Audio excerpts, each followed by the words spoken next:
Hello class, I am Professor Down. Today we are going to be doing our population presentation. Group 1 can begin when they're ready.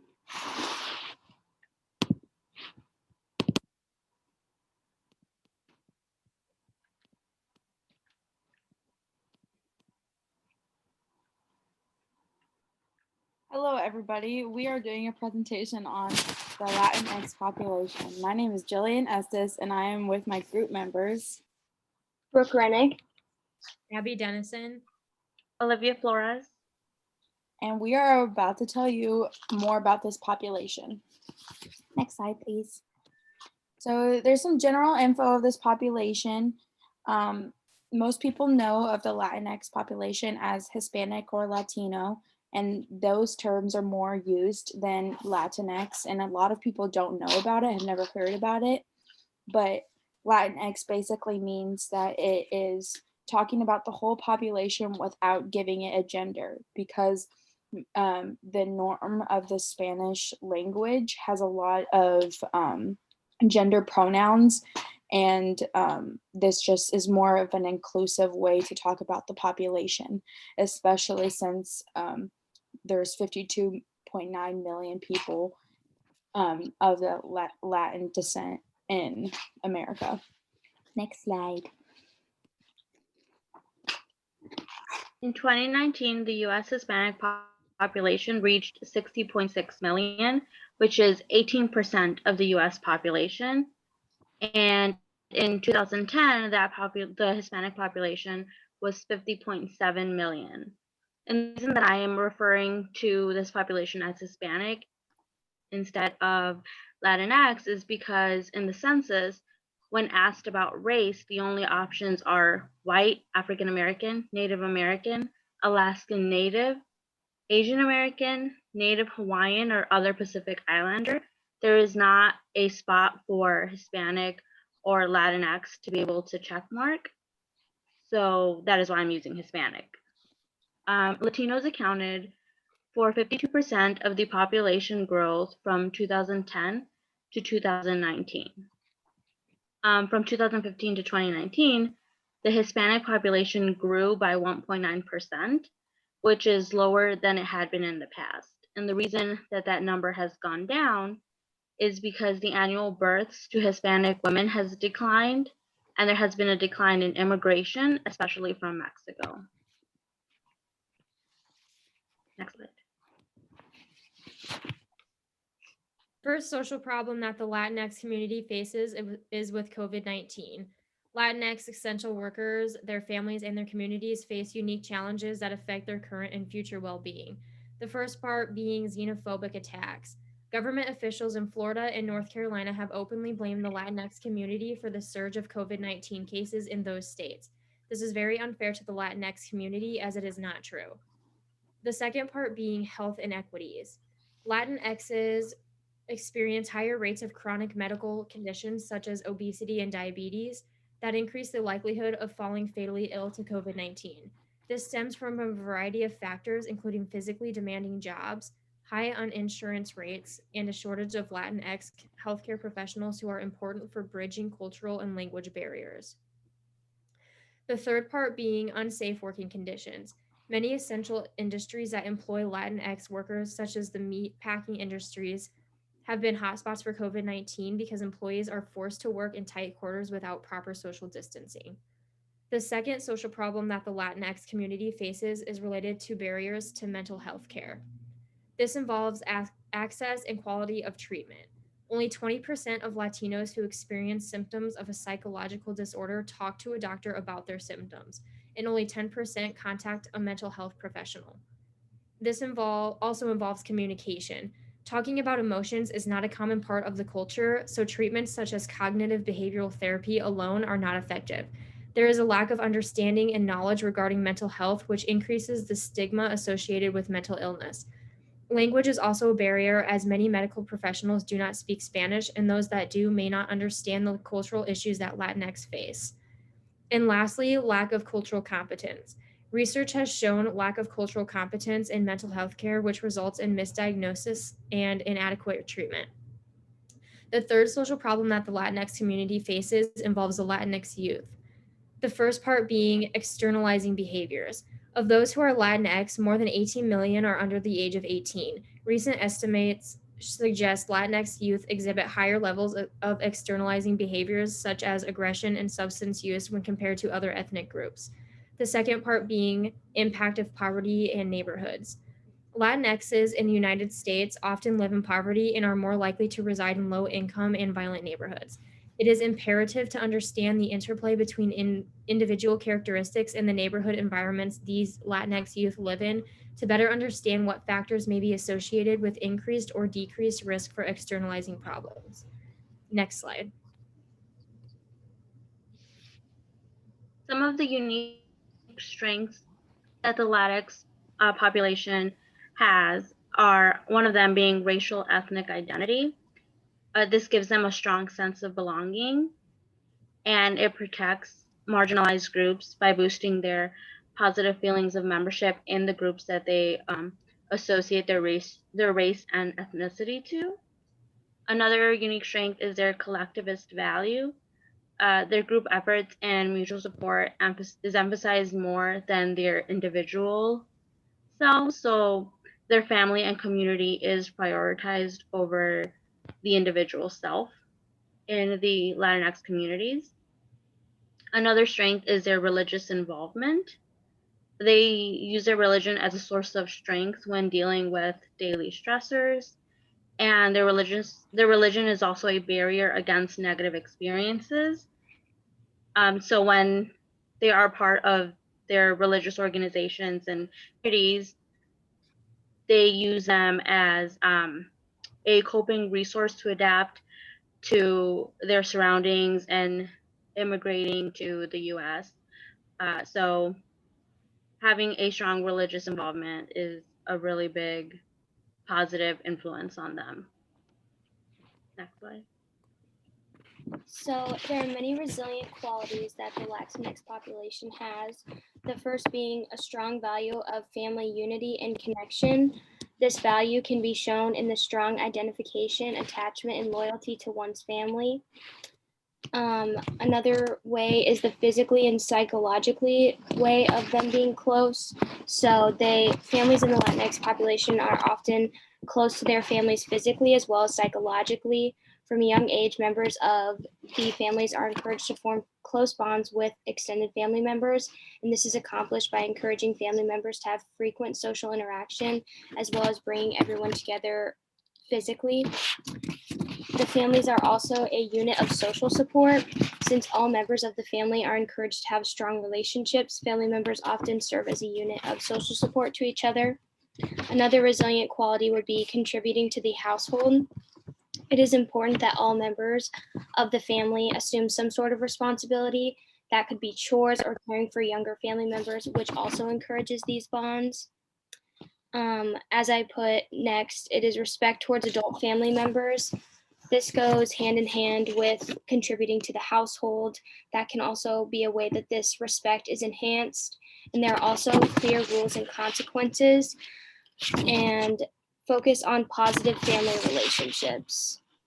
So having positive relationships with family members serves many roles, and these could be emotional and financial support, early socialization, and positive development within the family and outside of the family.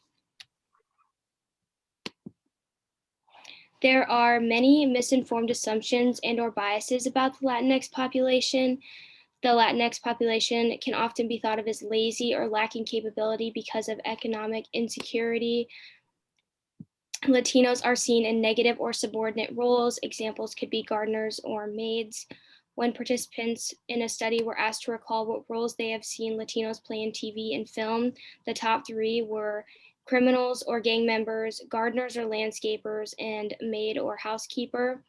They are also thought of as illegal aliens, live on welfare, do not learn English, take jobs, and have too many children. Although there are these myths, there are many instances of debunking these myths, such as the fact that the Latinx population is still at the bottom of the hierarchy because of and experience the highest poverty rates because of centuries of oppression. Although this is overlooked, this is the reality. and the reality of people saying that the Latinos are often illegal aliens, live on welfare, do not learn English, and take jobs is triggered by media framing. Below, I have the percentages of certain news outlets that the population that watch them would believe these things. So if someone were to be watching Fox News, they have a 56% chance of believing that someone in the Latinx population would live on welfare. And then for take jobs, there's a 43% chance that someone who watches Fox News would believe this, 28% for network news, and 19% for MSNBC. Refuse to learn English, 48% for Fox News, 48% for network news, and 42% for MSNBC. Have too many kids, 42% for Fox News, 39% for network news, and 37% for MSNBC. You can see from these percentages that the news outlets that people watch definitely play a large part in the likelihood that someone were to believe these myths. And also this is eye-opening about how big that media outlets send people these false messages and myths.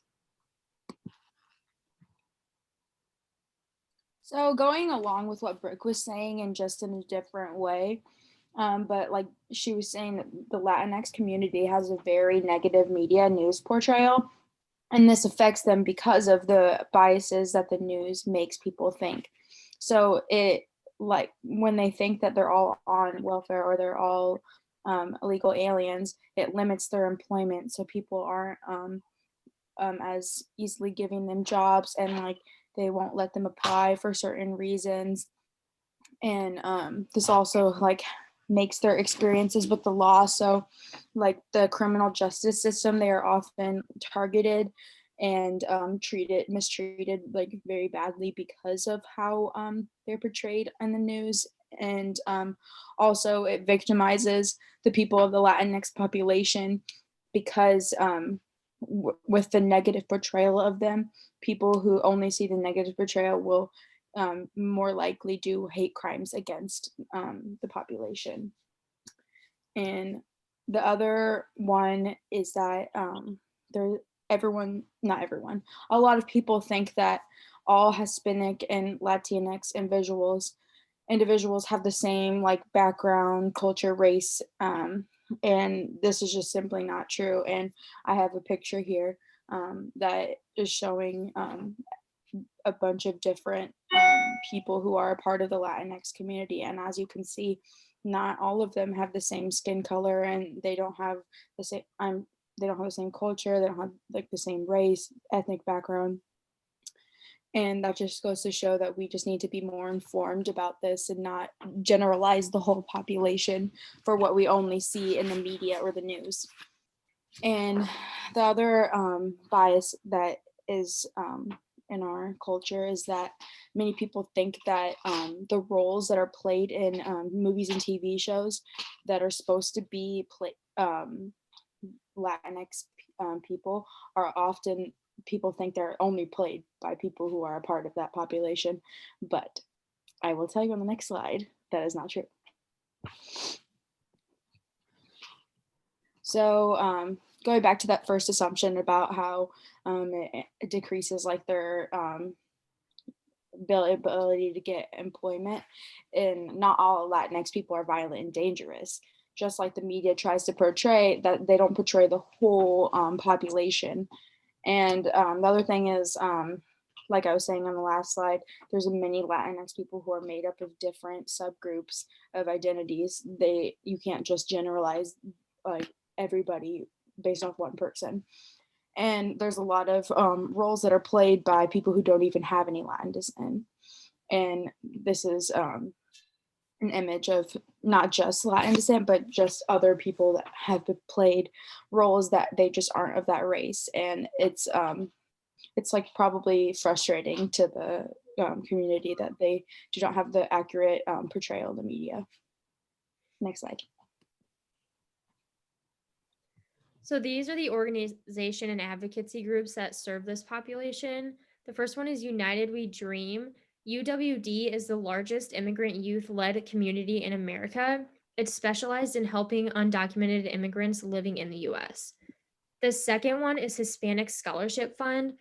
The Hispanic Scholarship Fund provides Latinx families with the information and the resources needed to complete a higher education successfully.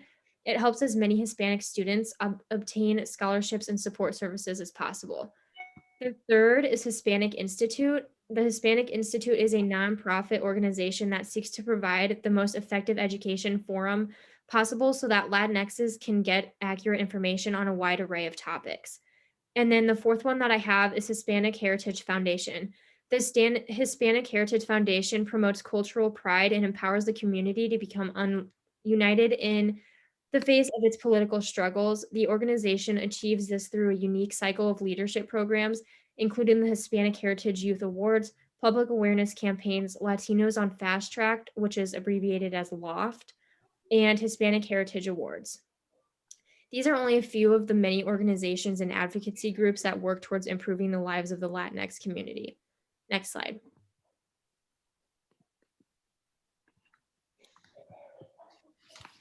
So this is our reference page for all the sources that we used for our slides.